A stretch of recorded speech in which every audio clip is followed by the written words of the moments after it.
alternative Digitalk. Real issues, real talk. Are you craving for that special meal that will entice your taste buds and leave you with lasting thrilling memories? Look no further. Spice Island Bulenga has got your answer.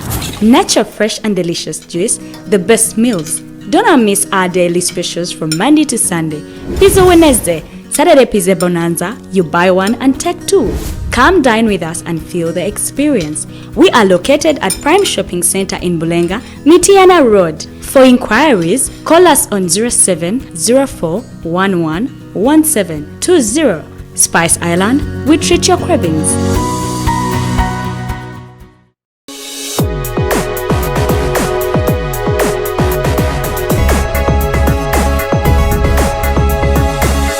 The alternative Digitalk. Real issues, real talk.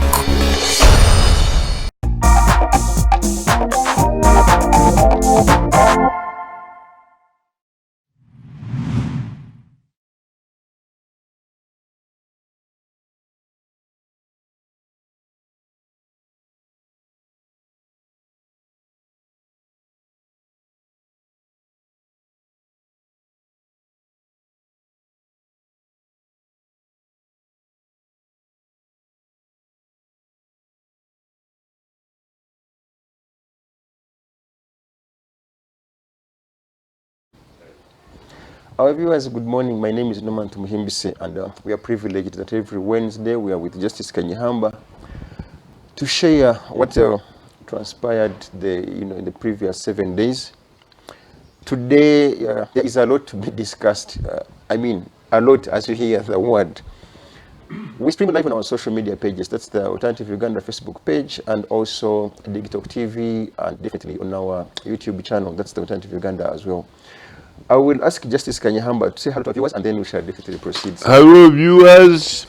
I'm very happy again to be with you today, where we are going to discuss topical issues that have concerned this country in recent days. Thank you.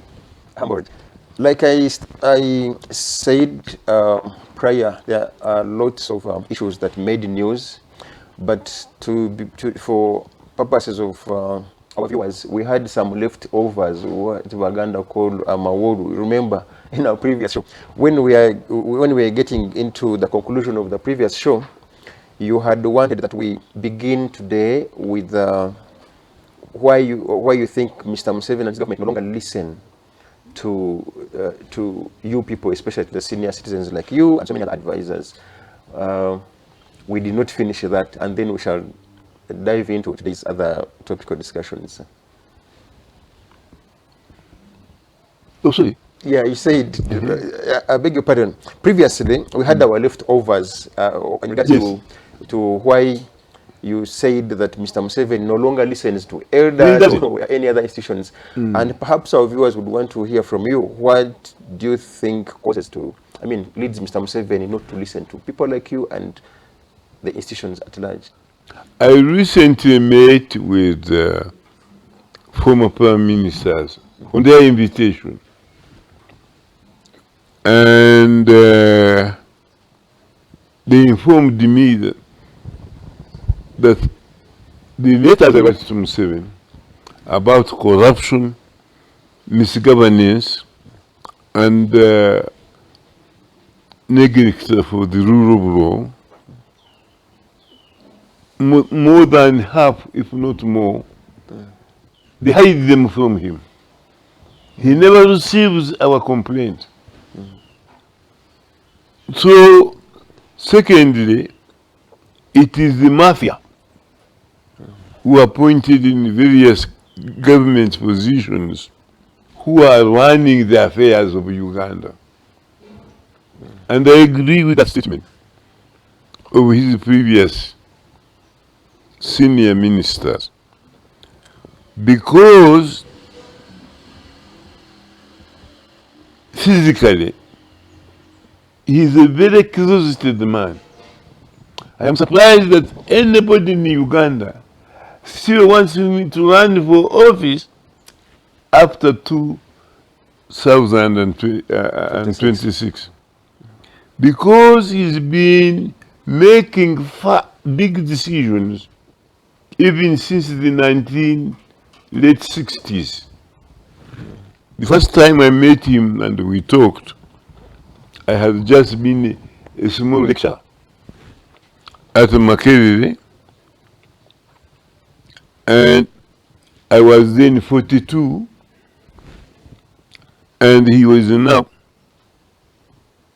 and he was 47.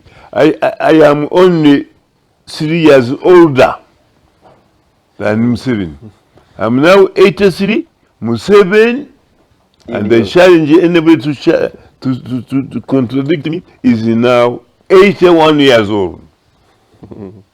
But he's been making decisions as a revolutionary first for NASA, the NRM movement,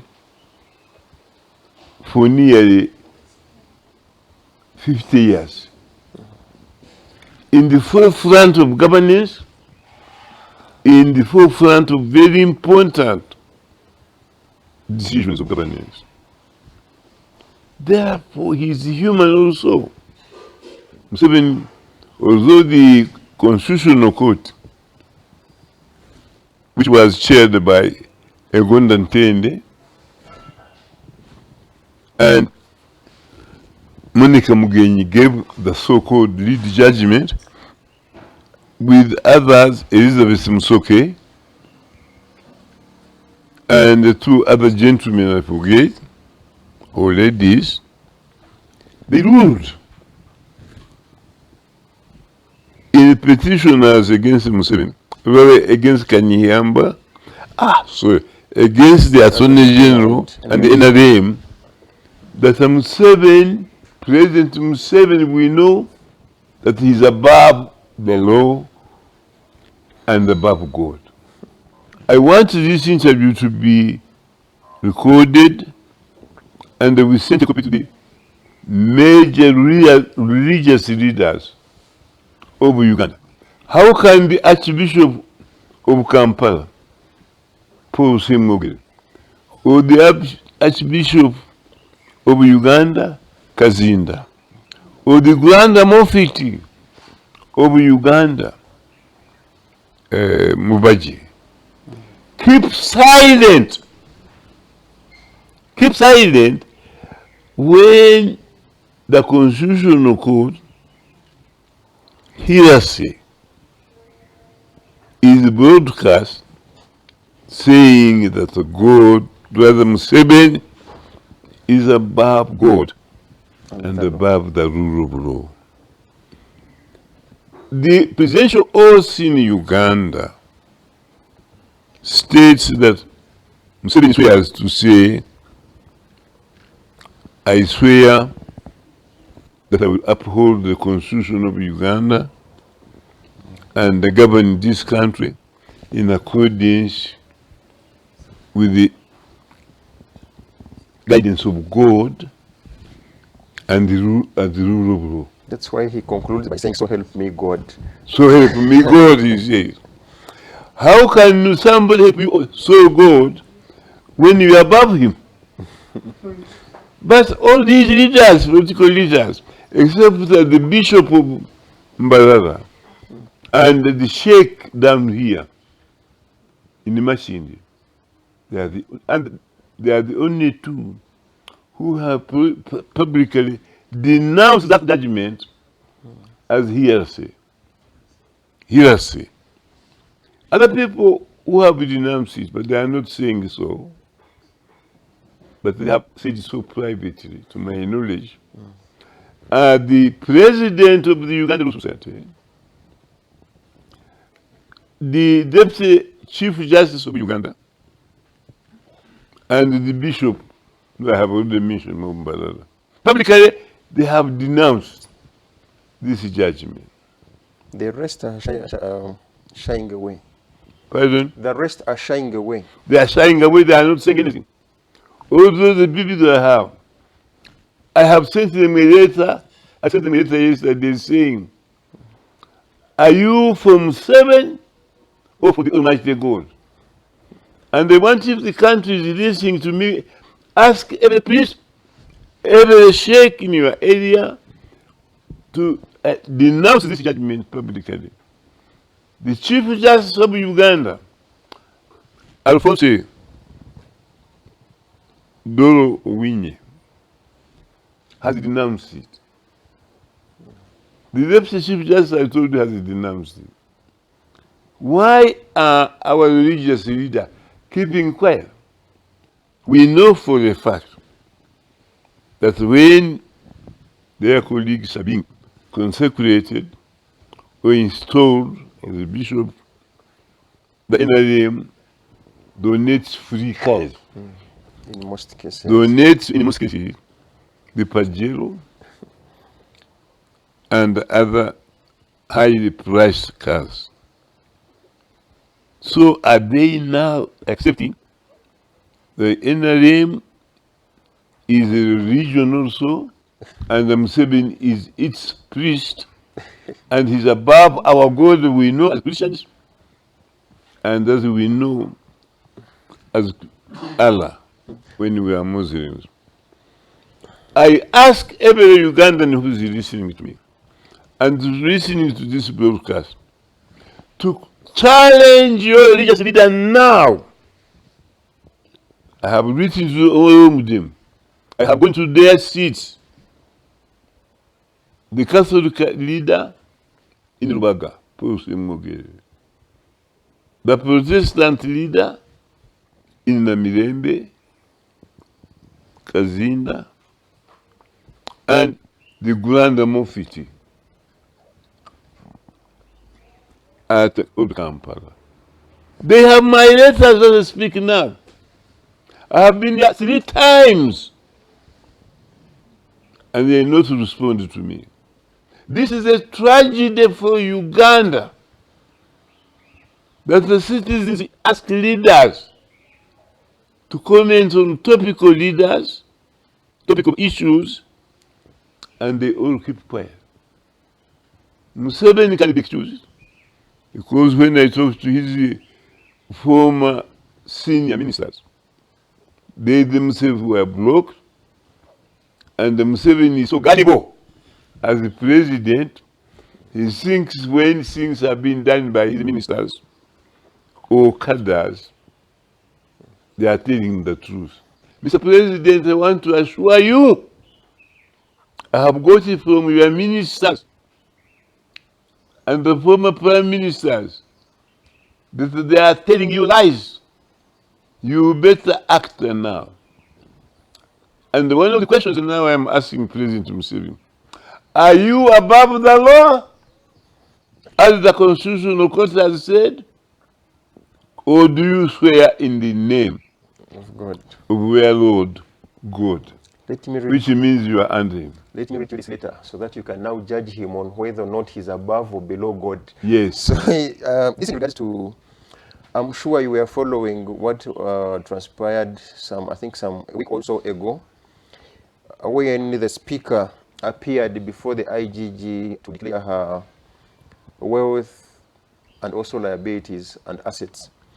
This letter, which we want to assume that it was sneaked into the public, was authored on 24th April 2022, but just reached the media and the entire public mostly, I think, last week or thereabout.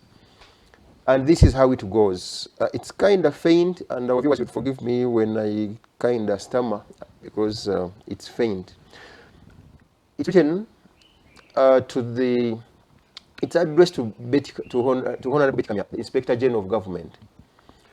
And the reference goes, verification of declaration of income, assets, and liabilities from security personnel. I am writing, now that's Mr. Museveni, I am writing to inform you that it is not correct for IGG to seek to get wealth declarations from the soldiers and other security personnel, whatever the law says. The law must be in with logic. Not with the logic, but with the law. So the law should be. It must be in accordance with the provision of the Constitution, of the rule of law, the concept of justice, but not with the logic. That is a terrible mistake by President Museveni.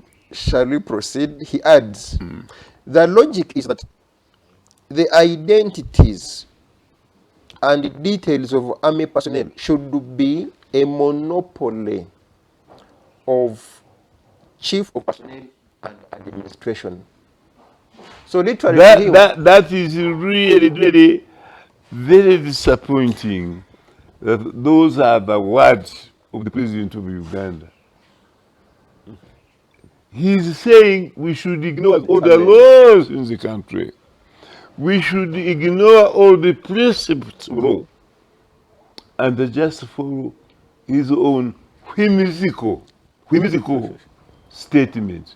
So he's saying, I am the law in Uganda. No wonder he has not condemned the satanic judgment of the Constitutional Court, saying he's above the law. Now he's confirming its judgment that actually he's above the law. So Museveni, in your own words, sir, Your Excellency, you have told the whole world that you are above the law.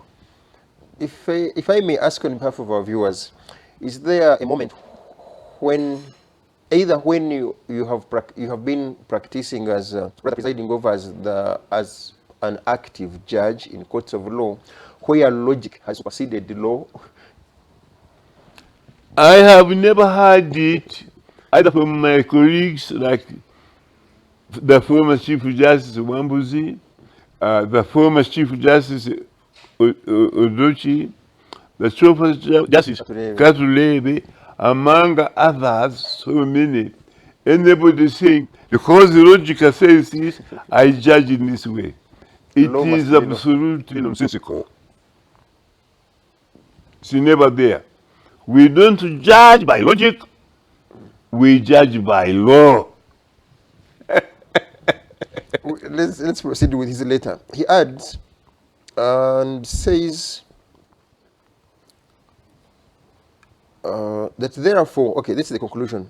Therefore, IGG, if it is his or her mandate to fight corruption in the defense forces, also should work through CMI. I think his view is that IGG, in his view, should apply logic and rather not investigate his army generals, but rather collaborate with CMI.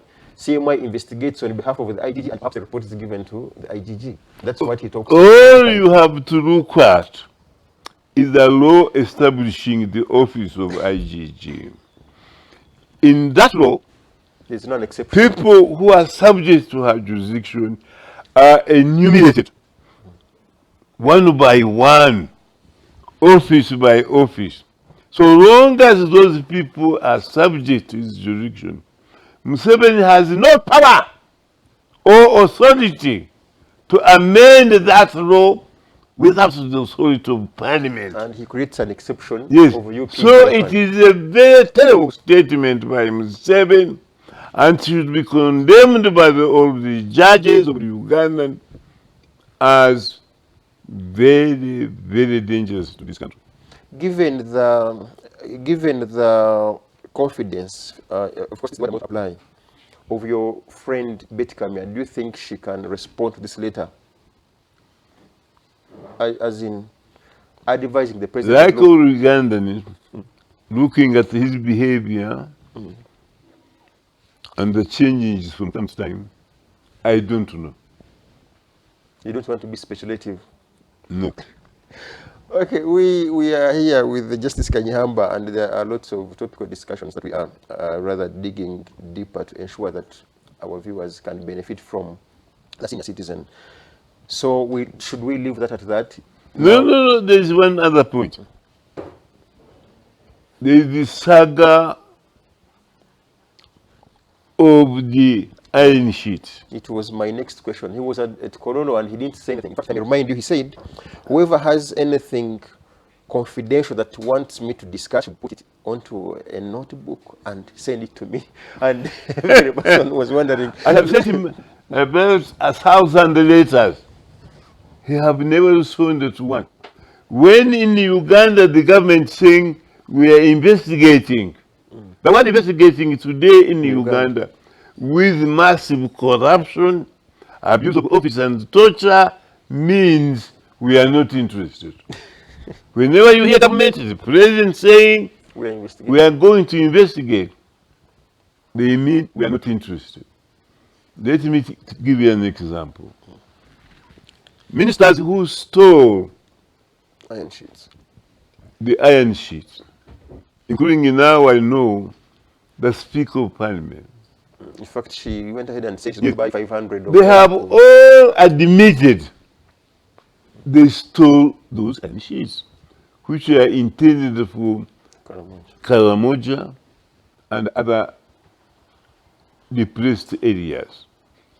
Donated, presumably bought by the government. They bought 100,000 iron sheets. Now, those they have stolen are fewer, but the only ones they have delivered in Karamoja is only 1,000. I want you to listen to the enormity of that statement. They earmarked those going to Karamoja and also both for other depressed area. 100,000 iron sheets. But only very few, presumably about 2,000, have been identified. The minister who was responsible for distribution of the ones marked the Karamoja region, they were marked Karamoja, donated most of those she has confessed to her mother, to her brother, and to her nephews. And they are the ones who are selling them in the open market in Uganda. They are marked Karamoja. Most of the ministers and other officials who have confessed of the same crime. This is a crime. Like my minister of Finance, Kasaija. People like the Speaker of Parliament. There is a Minister of Planning who has called these sheets satanic. Evil, and yes, evil. They have all freely confessed. Two of them have said, I was wrong, I will return them. Museveni has had that. So how can President Museveni say those people should be investigated, those crimes should be investigated? When the criminal confesses, then you proceed to punish them. He should be dismissing those ministers and officials without any further, because they have confessed. When you confess, there is no more evidence we needed for your crime. But he's avoided that question. Museveni, I have urged Ugandans, please, Ugandans, listen. This voice is not mine. Let him finish this term and resigns from this position. It will give us some 3 years or more to discuss his successor openly, starting from today. His son has disobeyed him. Yeah, he declared. First of all, he has disobeyed him and attacked Kenya, saying he can win the war. He, not the movement, not his father, but Muhoozi, Ken Rugawa, with his own army. Which army? Of course, he is talking about the Uganda army. PDF. Therefore, his son has defied him and saying, now I am in charge of the army. And it's proved that Moses is even becoming bigger and stronger than his father. His father, trembling, apologized to Kenya people for his son's misdeed. That in the same place, so that his son could not overthrow him, he said he promoted his son general. For us, when we were parents, we are still parents, when your son makes a mistake, you punish them. Not to reward. You don't reward them by promoting them.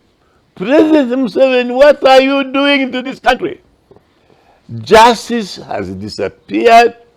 The rule of law, you have withdrawn from its attack. When you heard that Kanyeihamba was going to defend it, you withdrew. And Kanyeihamba, here is speaking, I say to you. Many lawyers and the citizens don't know that you are not above the law. You are only immune in one case. When you are acting as the sovereign head of Uganda, the other Uganda there. If they say the president of Uganda has said this, you are immune. In all other positions, whether you are army commander, chief in command, Commander-in-Chief. whether head of government, whether in your personal capacity, you are liable and you are under the law. I have defeated you twice.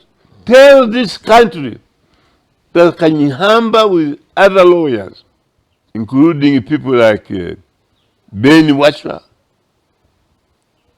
Segona, whom I read, we have defeated you in two specific cases which are reported in our law reports. One is when you attempted to dismiss, as well as to expel, what we call The rebel. the NRM rebels, MPs. including Muhammad Nsereko, Sechikuvu, Tinka Simile, and Augustine Nwagaba. Nwagaba. You want to expel them from parliament. I went to court with one book, the Constitution, which is here. Other people brought books and books. One brought a pickup full of books from America, Britain. I only took our Constitution and I argued the case. And it was the shortest in argument. I said, members of parliament represent geographical constituencies and special groups like women, youth, workers, and the soldiers. But they don't represent political parties in the parliament. Let your best lawyers, your attorney general, come publicly and challenge me on a debate. Let the best lawyers in the NRM, I challenge them. Let's debate this issue publicly.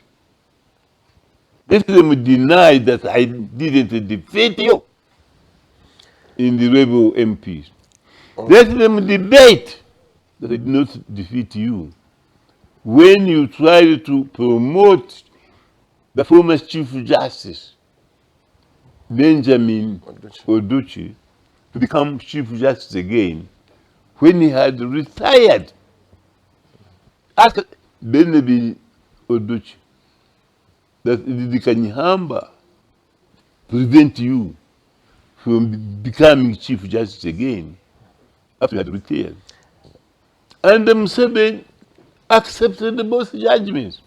The MP rebels are still in the parliament. They had to appoint a replacement when Odochi retired. But they didn't tell the people of Uganda the truth. There's a book here which I have given some of my visitors here called Challenging Presidential Elections. All the petitions were wrongly decided by the Constitutional Court. Article 104 of the Constitution is clear. When there is a presidential challenge, you use Article 104, which says there shall be an inquiry and the Supreme Court will give its findings. Because when you inquire, you give findings. But when you hear, you give judgment. Okay. Now, in all these judgments, the majority of the Supreme Court, except we who had it in 2006, say they heard the petition and they gave judgment in order to please the NRM and the President Museveni. That is terrible. Thank you. Okay, our viewers, we are still with Justice Kanyeihamba. Precisely before we go into a break, I want to ask you, it's not a hypothetical question because you have been in that office. If you were Attorney General and Minister of Justice and such a data is into your hands, how best would you have responded? Which the letter that letter? Mr. Museveni addressed to the IGG to apply logic? No. I would immediately, as a matter of urgency, run to Museveni as his minister, rather as his Attorney General, and say, Mr. President, this is terrible. Withdraw that letter immediately because it's conflicting with the provision of the Uganda Constitution. Please withdraw it. And in two cases, when I warned him, as you have asked me, he withdrew. We have very weak ministers, very timid Attorney General. He's saying nothing. They are only enjoying money, wine, and the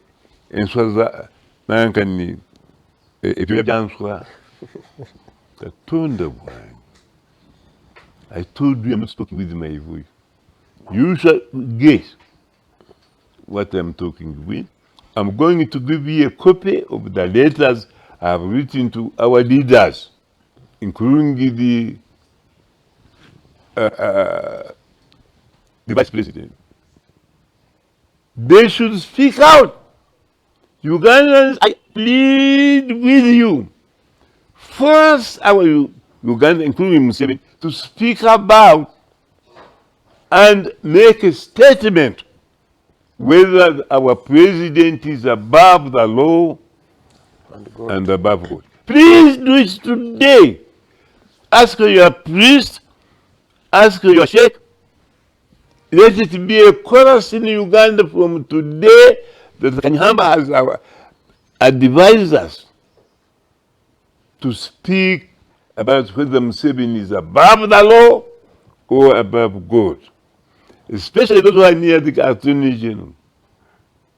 Go to him now as I speak. I say, Mr. Attorney General, you are the advisor of the government. Is Museveni above the Both God and the law. and the law? I want those who hear him to spread this message to the whole of Uganda and to the world and ask, is the president of Uganda, Yoweri Kaguta Museveni Tibwaburwa, is he above the law and above God when he swears And when he's appointed so help me to be God. under them? Our viewers, thanks for keeping it Alternative Digitalk. We are still moving forward, but we have roughly 5 minutes to break. There is this, should I call it a hot question? Like I said, when the president appeared at Kololo airstrip and they didn't say anything in regards to the iron sheets. Previously, the entire opposition agreed that none of them should step at Kololo. And definitely, as always, there were, I think, 2 also opposition MPs who appeared there. Do you think that was a good move for opposition to boycott the president's... They didn't appear. No, they didn't, most of them. So do you think it was a right move? Because previously you had said, when you read through the dynamics and realize that your boycott or your resignation won't serve a purpose, then you would rather not resign or threaten to boycott. Well, so did they rather, was there a boycott? If the opposition boycotted and achieved the objective of informing the whole country, the reason we are doing this is because our government has let down. I applaud them. In the past, I have criticized the timidity of the opposition. But with that information, I am very happy and I am glad they achieved the objective, which is to say, we don't believe in our president is a liar. So would you encourage more boycotts in that regard? If they have effect, what I always say, don't boycott or demonstrate unless you know the effect. I once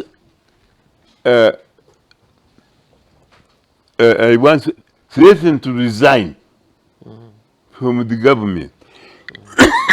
Twice actually. I offered to resign, knowing the results. In the one, it was so embarrassing. If I gave the reason why I wanted to resign, Museveni changed his mind. So he didn't resign. I didn't resign. In another case, it was also going to damage the name of the president and these ministers. But he gave me confidential information who he hadn't given me, which is also wrong. You should never hide anything from your Minister of Justice, from your Attorney General, because it's your advisor. But when he explained to me, I withdrew my threat to resign. Just as recently, when I defended the right to bail, and they explained why, he withdrew his threat. That's what the president should do. When your advisors have advised you, Mr. President, this is wrong, and you should advise the president not to keep quiet. And he's a good president. Then he withdraws his say and accepts the advice of the Attorney General. To conclude on that one, I was the Minister of Justice and the Attorney General. I went to China on official duty. We had an understanding, an agreement with Museveni, that don't arrest ministers, don't arrest senior officials like permanent secretary without advice from the Attorney General. When I was there, I heard from my ministry that he had arrested ministers Moses Ali and Omaro Otubu. I was very unsettled because my understanding with the President Museveni was he could not arrest ministers without being advised by the Attorney General. So when I came back, I went straight away to sit up in Entebbe. I said, Mr. President, I am offering my resignation now. I cannot serve a government where the president changes the law, breaks his own promise. President Museveni in those days used to listen. So he said, Kanyeihamba, you are dramatic. But now I have asked the police and security to release Moses Ali and Omar Ratu, which he did. Did not only that, but he was so much frightened of the wrong he had done, he promoted Moses Ali to become deputy prime minister. And ever since then, he still is deputy prime minister. So you people who work for Museveni, ministers especially and the advisors, leave your offices today if you can't stand up against the president in support of our constitution, judgments of the court, or judgments which praise him as a god. Resign today. Don't ever represent this country because you are a Byoya. Okay, okay, as he puts it, if you know you are a very answer, maybe you could take his advice. We are breaking shortly for some seconds and coming back shortly. Don't go away, keep it Alternative Digitalk.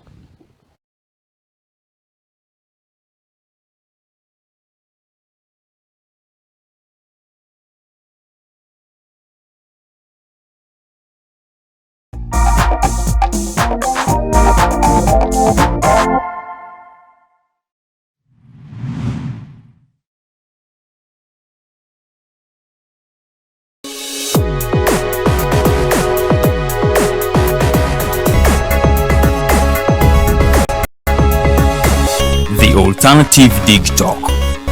Real issues, real talk. Are you craving for that special meal that will entice your taste buds and leave you with lasting thrilling memories? Look no further. Spice Island Bulenga has got your answer. Natural, fresh and delicious juice, the best meals. Don't miss our daily specials from Monday to Sunday. Pizza Wednesday, Saturday Pizza Bonanza, you buy one and take two. Come dine with us and feel the experience. We are located at Prime Shopping Center in Bulenga, Mitiana Road. For inquiries, call us on 0704111720. Spice Island, we treat your cravings. Fellow citizens, following the sequence of events, Uganda seems to be at political crossroads.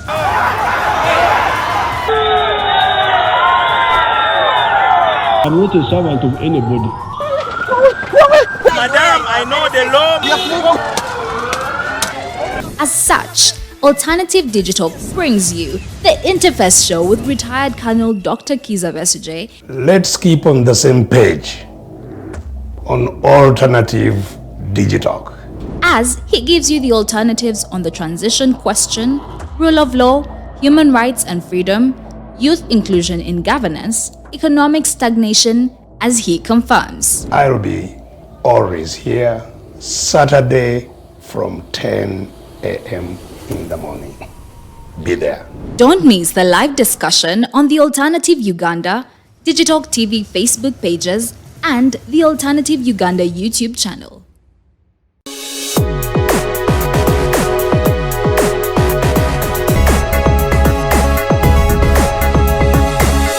The Alternative Digitalk. Real issues, real talk.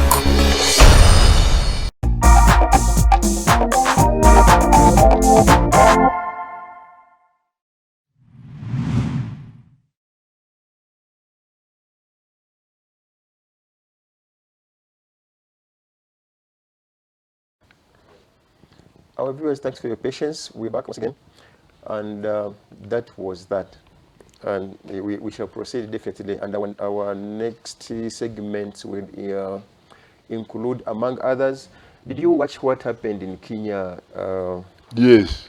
And I want to believe you were, that time off record, you were, I think, so much in support of Laila at the time. The original I was in support of Laila. And actually my good friend, Pierre, By the way, Lumumba. he spoke bitterly. He wrote some letter to both of them, which we shall perhaps also maybe quote a few sentences from it. He's very bitter about the conduct of your friend. And, I mean, Pierre Lumumba is bitter about the conduct of Raila Odinga, and he's like. But I talked to him yesterday. He's my friend. He's one of the best lawyers we ever had in East Africa. And we have, you remember when I was launching my book, Evolution of Constitutional Law, Public Law and the Government, he was the chief guest here. He stayed in this house. So I respect him very well. And we talked this morning, and they said Odinga is making a terrible mistake. I may have supported him when they were elected. But I said the Supreme Court made one error, one mistake. And Lumumba agrees with me. Because he's a brilliant lawyer, I am equally said to be one. When there was an impasse, because the Electoral Commission was divided, I think a majority of them didn't say, but they say we have not confirmed that the Ruta won.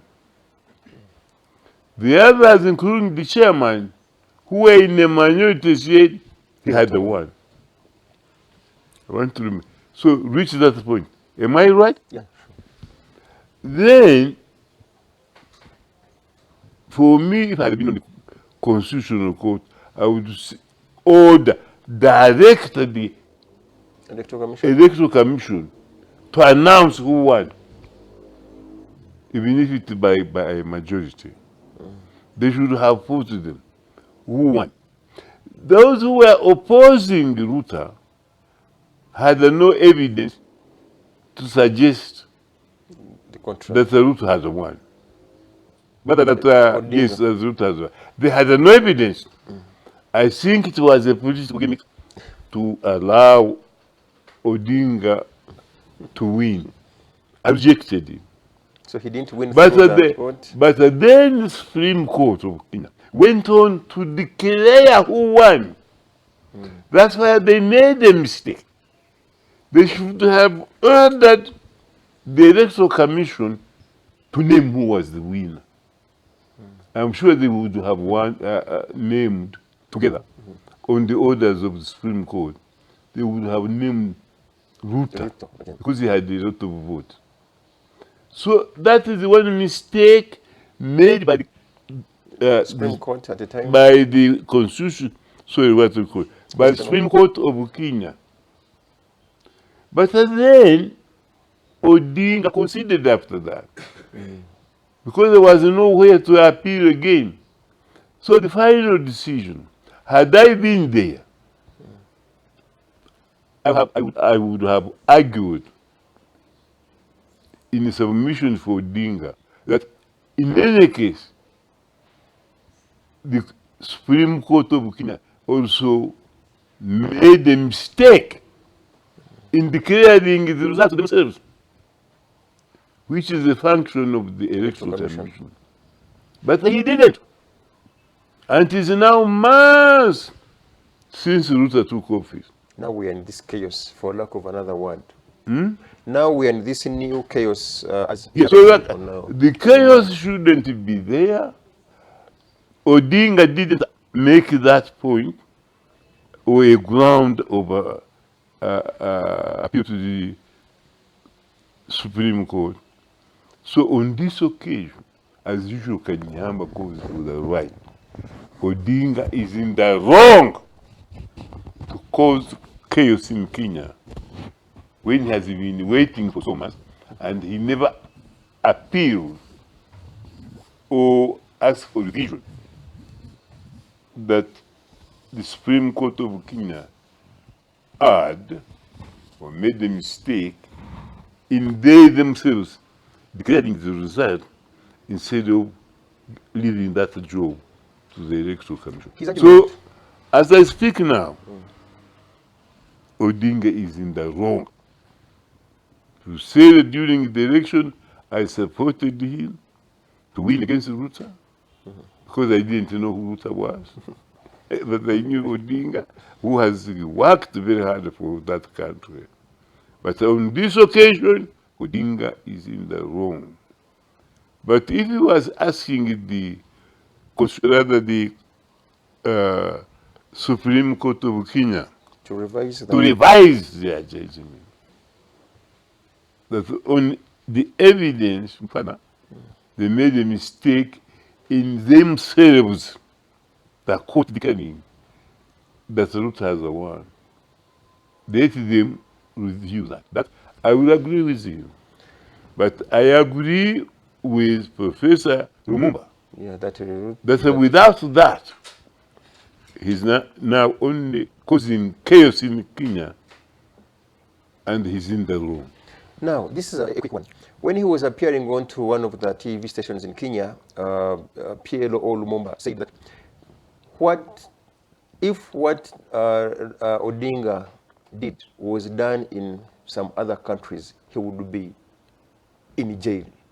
But you were the same professors in this country and in the entire world who also was saying that it's wrong for governments to forever detain.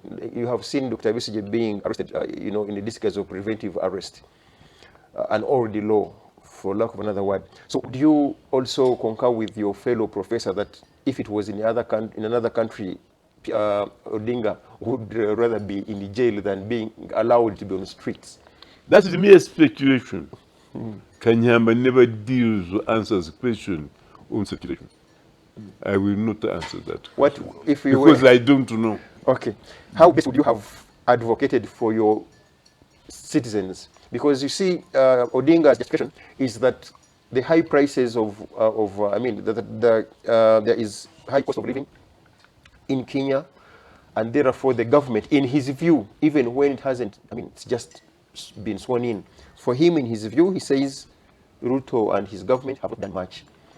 Whether or not Ruto hasn't done much is a political question, not a legal question.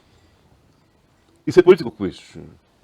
And therefore, Odinga should be appealing to other politicians, even former politicians like Kenyatta, to put pressure on the Kenya government to change its policies so prices are not high, citizens are not starving. But that protest is allowed. But that is not a ground for removing Ruta's government. Odinga is in the wrong on this occasion. And he pledges with his group that every Mondays and Thursdays there is going to be... if he does that and interrupts business in Kenya, which is vital for the survival of the people, and he blocks roads, people don't go to work, that is a criminal offense for which Ruta is entitled to order his arrest and detention, or rather prohibit him from interrupting business. You can't just do that. Every Monday. Yeah, every Monday and Thursday. Kenya will become bankrupt and ungovernable. And that is not good for us. It's not good for East Africa. It is not good for the world. Therefore, Ruta, in my opinion, would be entitled to detain him, stop him doing those things. And if Odinga stopped doing that, he should be tried for an offense which I'm sure is in the Kenya laws, disrupting public order. Okay, if you were to advise the East African community in regards to what is happening in Kenya, how best, both legally and politically, would you have advised? I would advise the East African community with the authority of East Africa, which consists of all the presidents of East Africa, that Odinga is in the wrong. They should therefore advise him politically to withdraw all that. Having failed to appeal, rather to submit on who declares the winner of the presidential election in Kenya, which he should have done, he forfeits the right to challenge Ruto and his policies outside the parliament. But his members of parliament, other opposition members who are in parliament, have the right to bring the government of Ruto to accountability. And they say, we parliament, we pass a resolution that you are not governing us very well. Only Parliament of Kenya, Not these demonstrations or anything. It should be. yeah, without demonstration, can challenge the government in the parliament itself. And if Ruto fails, then the only way is to impeach him. Still through parliament. Yes, to impeach by parliament. Parliament is one which has authority to impeach the president of Kenya. But it is not a constitutional or legal matter. What is happening there? Okay, our viewers, thanks a lot. We are still with Justice Kanyeihamba. We have another hot headline here. And as your habit, for I don't know how many years, you never miss newspapers. We shall begin with the headline. MPs return death penalty for gays. Previously, I think it's in the case of, I'm forgetting my citations. Some lady, I remember the name, challenged the death penalty. And one, I think, yeah, Susan Chiguda and others challenged the death penalty. And when you read through all her submissions, it's a lot that it is so touching. Now, this law, the anti-homosexuality bill, as passed yesterday, now waiting for the president's signature, reintroduces the death penalty. First of all, you are a Christian. Do you believe? One thing I know for a fact, you are against homosexuality, and on record here, you at some point said you were almost raped when you were in Europe, in Germany, in that line, and you are anti-homosexuality as a Christian, and also as an African. Also as a Christian, this law reintroduces death penalty. Are you pro or against a death sentence in the first place, no matter the offense? I used to be against the death sentence of whatever magnitude until I became a judge. When I saw how people are killed, mutilated, I became a pro death sentence judge. I was not apologizing for that. There is some saying in the Bible, somebody saying, a tooth for a tooth. I forget what it is. But then, So I would say, if you kill somebody, a knife for a knife, and it is proof that it was deliberate and vicious, you should also follow them where they have gone by a decent judgment. However, let's come to the homosexuality. I am totally and vehemently against homosexuality because I believe as a Christian that the God never intended man to sleep with a man or woman to sleep with a woman. Otherwise, he would have made one sex. So it is anti-God. And I applaud the American community of churches who have said they are part of the Uganda province. Yeah. They don't like the American The British system, the Company. British system, which tolerates homosexuality. However, I think the punishment should be in proportion to the damage an offense does. In the case of homosexuality, which I hate vehemently, I have not seen any evidence which is that the crime is so widespread that it affects so many people that people should receive Death sentence. death sentence. A lot of prohibit it, certainly, to punish those who indulge in it.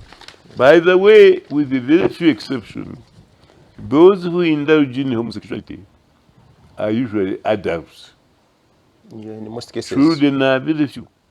It is people like who live in boarding schools, old students, we have some students here, or who are in prison, or who are in boarding schools that tend to be indulging. So the percentage of the participants in the crime is marginally much smaller than those who involved in other murders. You agree? Yes, it definitely. So having said that, we also say a part of punishing the culprit, punishment is intended to deter, Yeah. to prohibit those who indulge it not to do it again. So for me, for homosexuality personally, I think to sentence them to death is too harsh. We should freely punish them, but proportionally To the with a lesser sentence than death. I'm still thinking what should be. But what I oppose to is for Parliament to impose the death penalty for a relatively undamaging offense. offense from homosexuality. Normally, let me tell you also that homosexual activities are committed at night. And unlike other crimes like murder, where people are seeing and they are cutting off your head in front of the children, especially when their parents are being hacked to death. That is more ghastly and deserves a more sentence like this than homosexuality, which is usually committed at night in private institutions like boarding school, like Hotels or prisons. homes. So for me, I am opposed to a very harsh punishment. Harsher, for example, than Purity, something purity. than corruption, abuse of office, torture. No. You cannot punish a homosexual act where even you don't know I do it. And you have to have people in prisons with the Binoculars. glass. Yes. There is- So the punishment is the one I'm supposed to. It is too harsh. There is another school of thought. Of course, some other theorists will front your legal maxim of the legal maxim of volenti non fit injuria. Yes. That's of course to perhaps interpret Yes. a But concept when you do an act voluntarily. voluntarily. Yes. And this very act is it is I think it is section 6 says consent of the victim of homosexuality shall not be a defense under this act. That's what I'm saying. I am not talking about the content of the law. I am As of now, I am you are only against talking the about penalty. the harshness of the punishment they are intending to oppose. I want to also get your legal opinion. In particular, there is section, it is a subsection. Oh, let me be sure. It is section 4, section 5, paragraph 3. Yes. And this, I would highlight the words, in particular, went to your view in regards to compensation. This law, I think it's the only act, if I'm not mistaken, and you will guide our viewers in regards to compensation. Where one's relative is murdered, all they take home is a ruling, a judgment where the culprit is convicted. In this law, where there is a victim, this law suggests a compensation. Suggests a compensation. Yes. Where does it leave the rest of the victims? Defilement. We have had so many stories where victims of defilement have even failed to raise passport to court. So this law, wouldn't it be fair enough that we have a general amendment where such victims, either of rape, defilement, or murder, to be compensated by government, than only this homosexuality? You see, if you rape a child, then you should compensate the parents. Because they are the ones who are going to pay for the school fees, Medication and the rest. education, medical. So to me, it should be limited to the immediate mother and the father, or guardian, and not any further.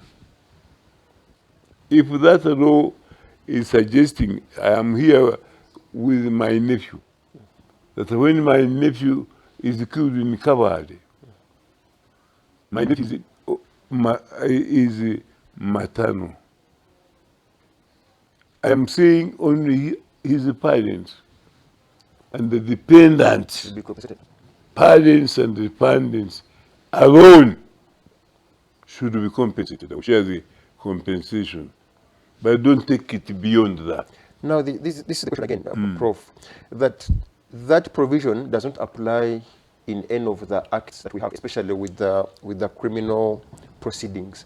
But in this particular act, rather bill, they suggest that the victims of homosexuality should be compensated. The question that I want to repeat again is, would it need to be fair that also other criminal proceedings get this,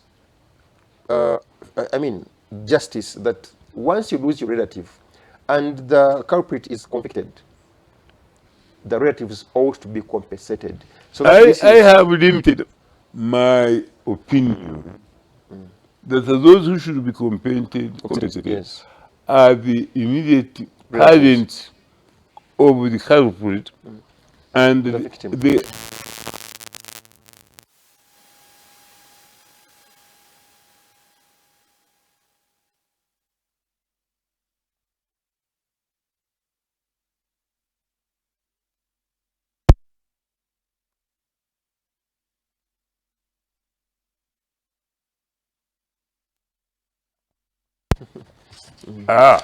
I am his great grandfather, twice removed. Therefore, I am his relative. I should be compensated. I am. Then you can even argue. I was his best man. Therefore, I should be compensated. No. We would be opening a Pandora's box, which is not a good principle. Let us limit it to the parents of the immediate victim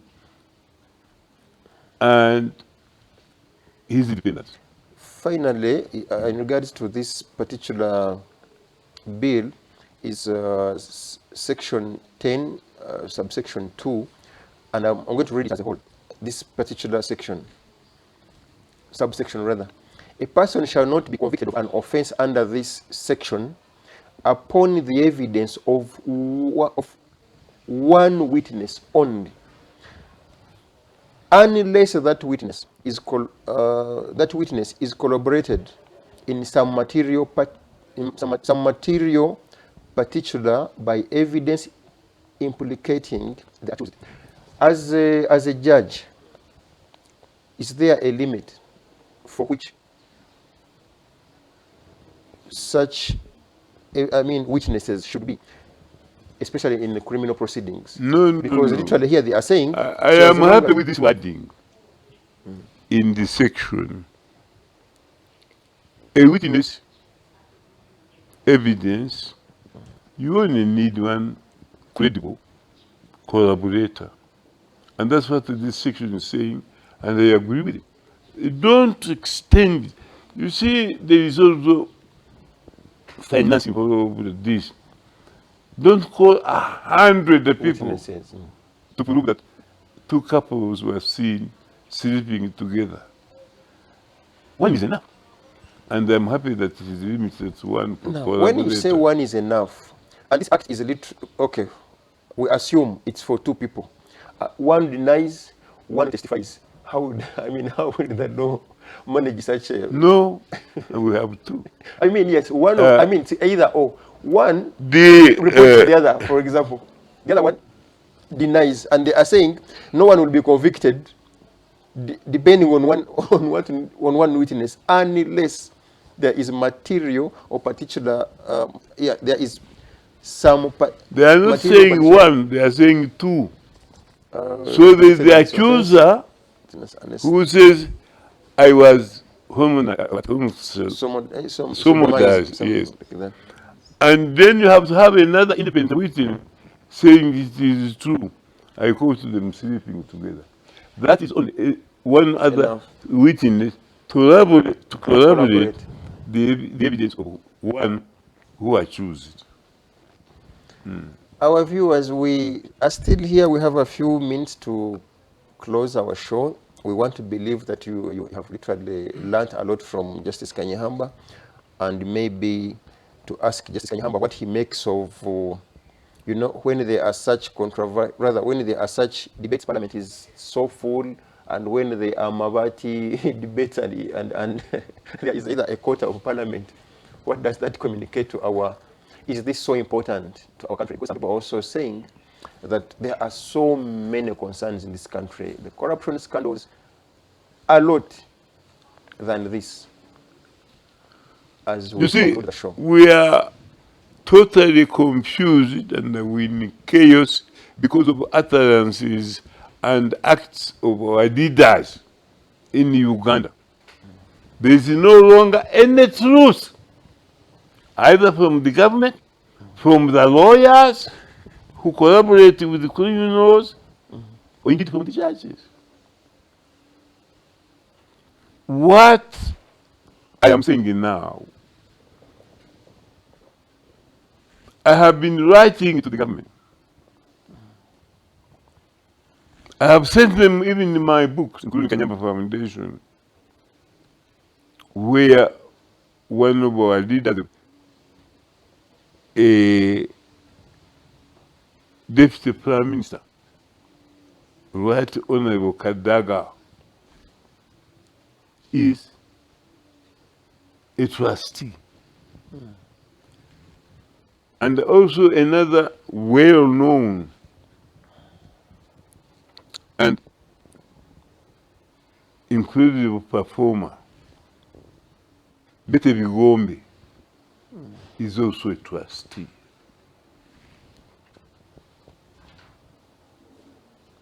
All the letters I have written to the recipients of that handbook, asking them to answer me that we have received it. I have not received one letter. We have contributed near 300,000 of that booklet. The question I ask people like the President of the Uganda Law Society, the Chief Justice of Uganda, even when I put there my telephone number, please call me back. they are ignored. So this country is governed as a primitive, uneducated, illiterate community. In my opinion, where a country ignores the liberty to answer banning questions from its citizens, from its officials, whether retired or not, that keeps quiet.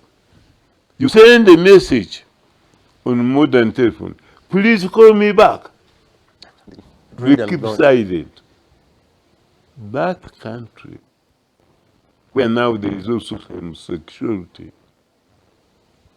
torture and rape, is the modern African country of Uganda, which is looking like the Sodom and the Gomorrah of the Bible, which was destroyed and wiped out from the world forever. And one of the one escaping from it had a curiosity and looked back, and she was turned into a pillar of salt, the wife of Lot. I read this one comment and you give your response.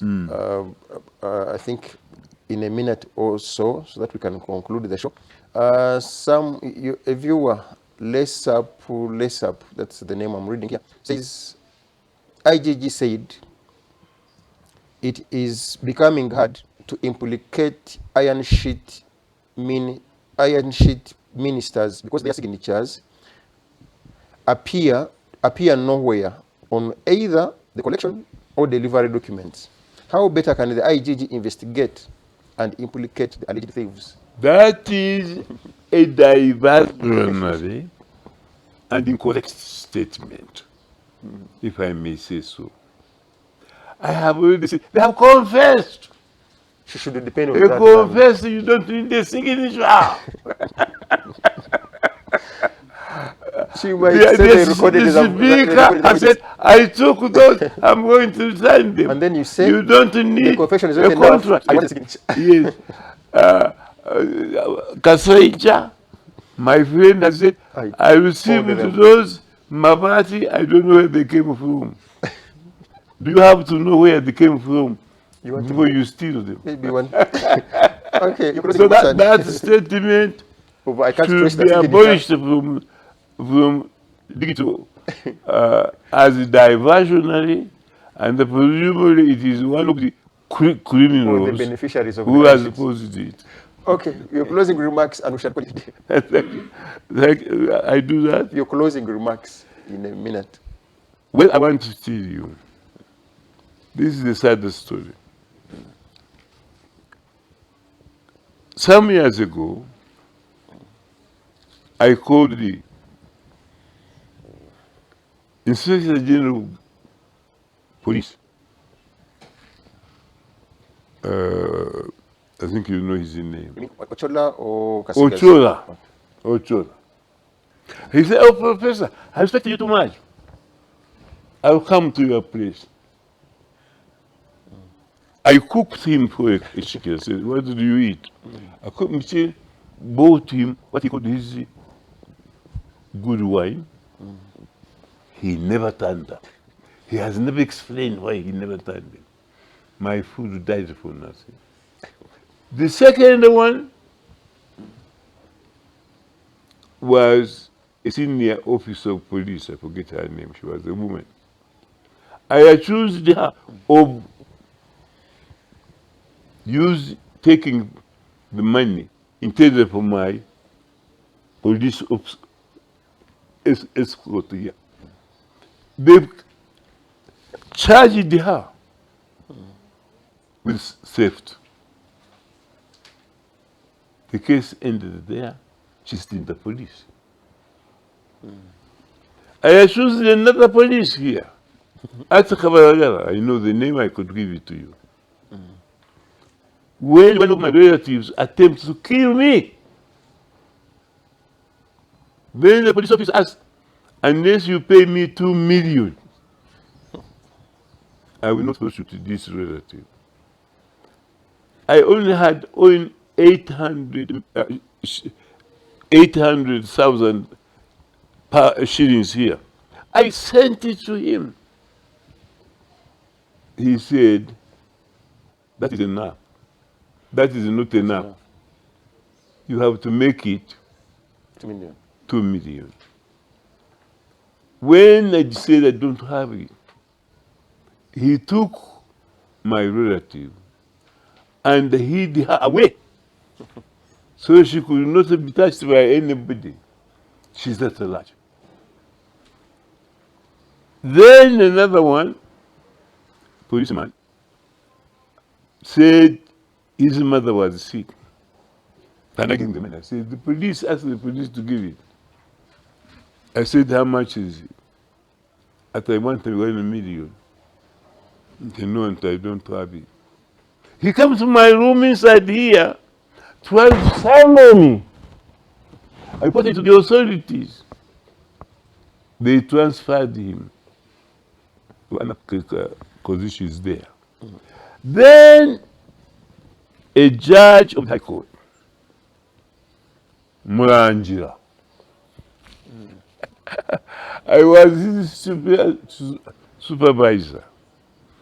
For me, I told the dean of Mackenzie, he was then called Basila. I'm told he's now been replaced. That this man has forged his letters of admission. Have him checked. For me, I said check. Then the then head of the postgraduate studies, who is now the vice chancellor of Chambogo, Katunguka. I consulted him as a supervisor. He said that man is a corrupt man, meaning the judge, and he should be arrested. The Chief Justice Katurebe announced him publicly that that judge is very corrupt.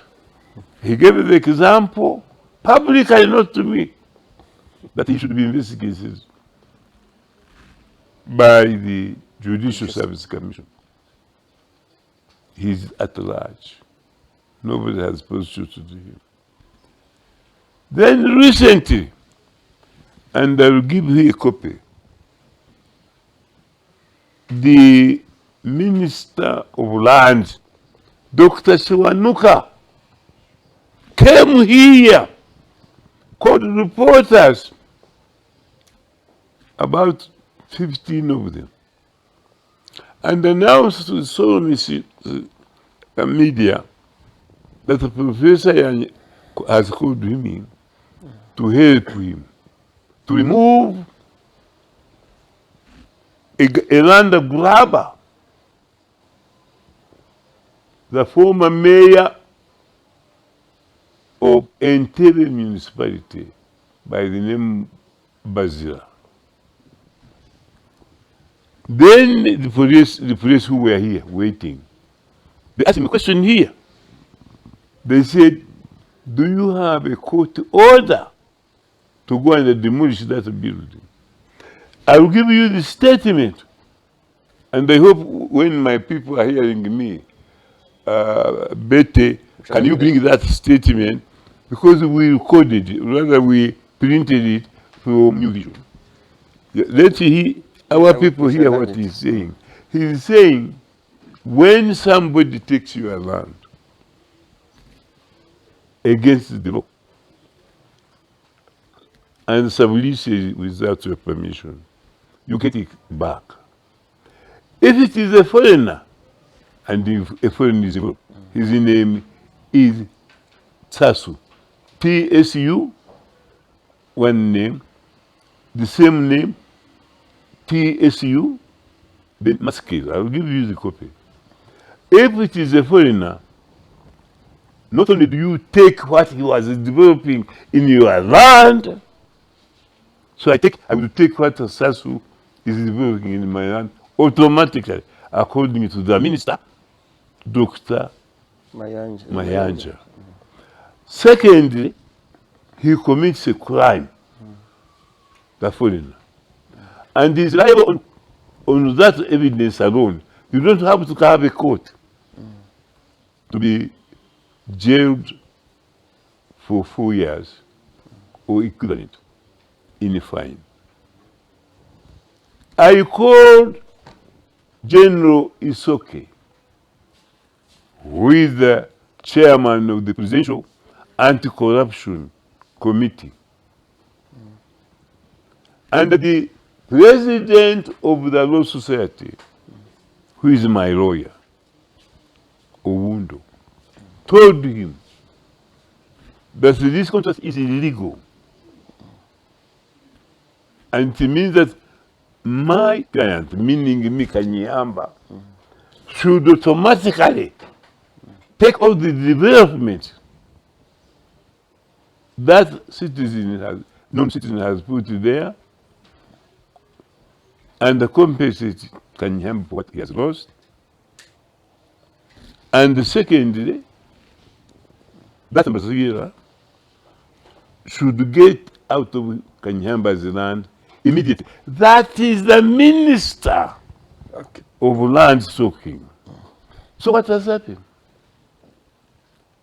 They are all still in their places, illegally developing my land.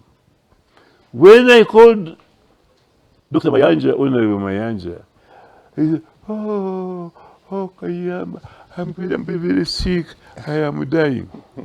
But in today's paper, he's seen outside, making other statements, helping other citizens. But with Kanyeihamba, he's gravely, very ill. Our viewers, I think let's begin from there. Next Wednesday, Yes. to find out. So when it comes to your issues, he's sick. But so newspapers outside, Yes, having yes. fun. Let's get to that. So what I was telling you, the rule of law in Uganda today, and the concept of justice in Uganda today are in a deep coma of unlawful detention. Secondly, yesterday, I have given you a copy, and with my visitors here, those of Kabari, to take them, publish them in the Kabari. They were supposed to come here. The Law Society were supposed to have a meeting here with me. All of it. I bought some eatables. I bought wine. I can show you. 4 bottles. Because Miss Council Owundo, the president of the Uganda, he said, we are coming there to talk about this terrible judgment that Museveni is above the law and God. We would have decided, they would have put a statement today saying all the lawyers met at Kanyehamba's residence in Machinde, and they resolved to denounce the judgment of the Constitutional Court holding that Museveni is above the rule of law And God. and God. I have already talked about it. They chickened out. None of them came. The president, whom I respect, is non-corrupt. Whenever I called him, the number would call. And one day I told him, when your number is calling, the person to receive it doesn't know the either switched off or you are unable to answer it. But every time I call, I leave him a message. Therefore, he knows he's avoiding. The president of the Law Society is avoiding answering me at all. Okay. So what country do you call this one? Where the Law Society says, we are coming, you buy them drinks And they hide. and other things, but they're hiding from me. Our viewers, see you, by the way, today evening at 7, we shall be hosting Mr. Joshua Maponga. And of course, that's in our Afro-Caribbean Link show from 7 to, it's going to be 7 p.m. Ugandan time, East African time rather, South African time, 6 p.m. Guyanese time, it's called East Caribbean time, it's going to be midday. Arizona, I think it's going to be 9 a.m. and those are our viewers at that time. See you. May God bless all of us for God and my country.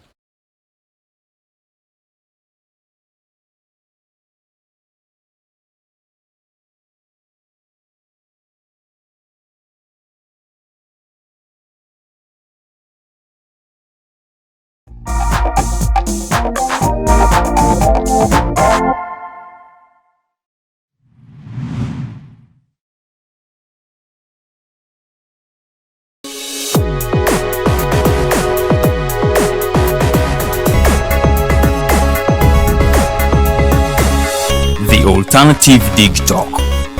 Real issues, real talk.